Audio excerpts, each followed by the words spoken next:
Alright, now that we have all the engine parts off the sprues, cleaned up and glued together, we are going to go ahead and get some primer on these pieces. And for the engine, what I like to do is use black primer. So we're going to be going ahead and using Mission Models black primer for all engine parts. Alright, so let's go ahead and head over to the booth.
So we laid all the primer down on all the engine parts. Of course, I went with the Mission Models black primer, and I must say, I definitely love how this primer actually laid down. Since I got back into it, I've been using Tamiya's gray primer, and actually compared to this actually laid down a lot better. All right, so I'm probably going to start using this more often, and probably going to try out Mission Models gray and white primer also. So yeah, it looks good. All right, so the engine calls for two colors, the transmission to be aluminum and the engine to be actually light blue. So what I'm going to do is go ahead and paint the whole thing light blue, and then tape off the engine and, you know, paint the transmission that aluminum color once everything dries. All right, let's go ahead and get started.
painted.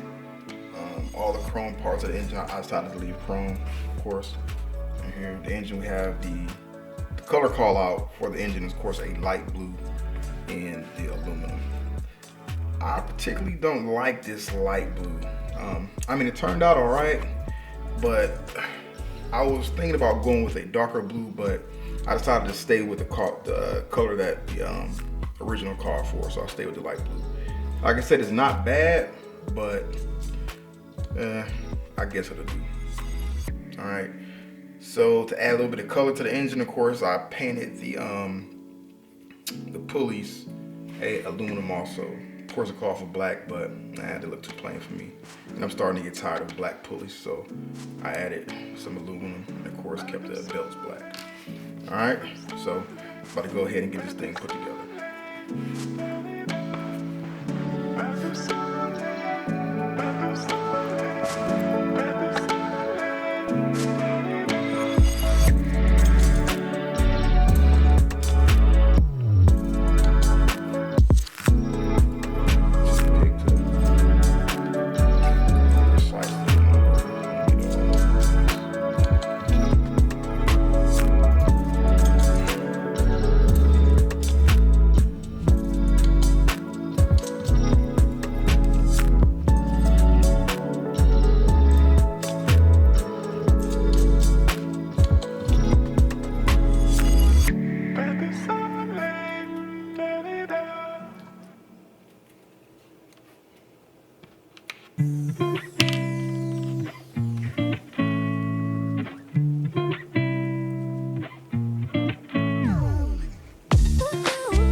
I always gotta look at it twice and make sure I put everything on correctly.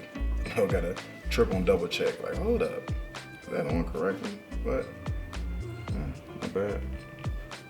And some parts actually don't need glue because they pretty much fit really snug, like the fan. Like I said, it snaps right in there, so you don't even need glue for that.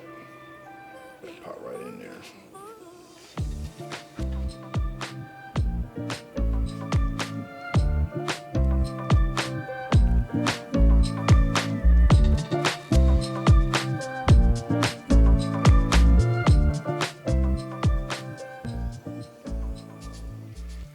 Alright, now that I have everything but the headers on, I am going to go ahead and use my pin vise and drill 4 holes on each side before I actually put the headers on. So I'm gonna go ahead and do that just so I don't make a mistake and knock a header off while I'm trying to drill those holes in there. Alright, so I'm gonna go ahead and do that part off camera. Alright, so we got all the holes drilled. I don't know if you can see those. Right there, 4 holes on that side, and we got 4 holes on that side. All right. Now, what I originally was going to do with the distributor cap was, of course, it comes with the 8 nubs that comes right on top of it. Oh, wait a minute, hold up. Got away from me there. All right, like I was saying, what I originally was going to do was just get rubber boots and attach them to the 8 nubs, but the rubber piece that I have is too thick, so that wasn't going to work. So what I ended up doing was cutting all the nubs off and just drilling a hole right in the middle. And what I plan to do, that's out of focus there we go. And what I plan to do is just get all the wires together, glue them into the hole, and then spread them out that way. Not too worried about how it's actually going to look, because that part is actually going to be hidden by the rest of the engine in the hood. So you're not really going to be able to see the distributor at all once it's actually inside the car. So not too upset about that. And for my first wire job, I think it'll be all right.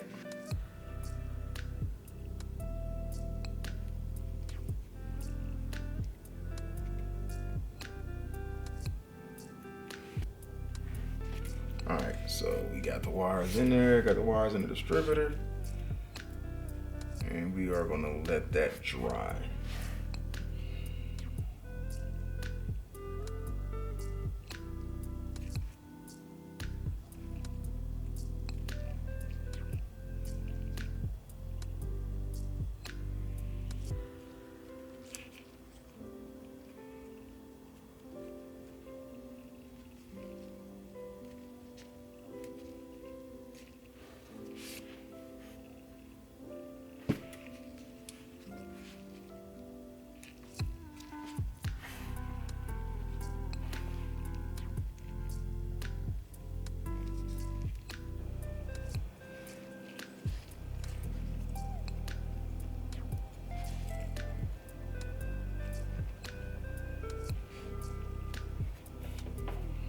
All right, so basically what I'm gonna do is, of course, have the wires coming from around the back and curving like that. Just like that. A little tight right there. So something like that. All right, because of course on a real engine you don't have wires all over the place. So that's what I'm gonna do. Now I'm gonna do this part off camera because of course, you know, it's kind of tough trying to do this and also record and have the camera in the right place. So I'm gonna go ahead and do this part off camera.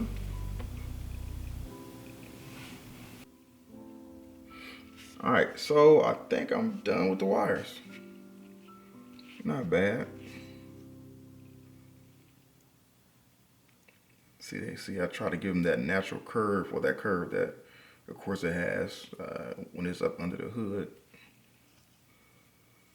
Okay. Now, we still have the actual bottom of the hood scoop to go on, but from the instructions, it seemed like it's better to put that on after you get the engine connected to the chassis and the body on top of it. So that is pretty much it. The engine is complete. I want to thank you guys for tuning in. This concludes part 1 of 1970 Pontiac Firebird. Make sure you subscribe to the channel and you hit that notification bell so you can be notified when I put up part 2 of the 1970 Pontiac Firebird. Until next time, happy modeling.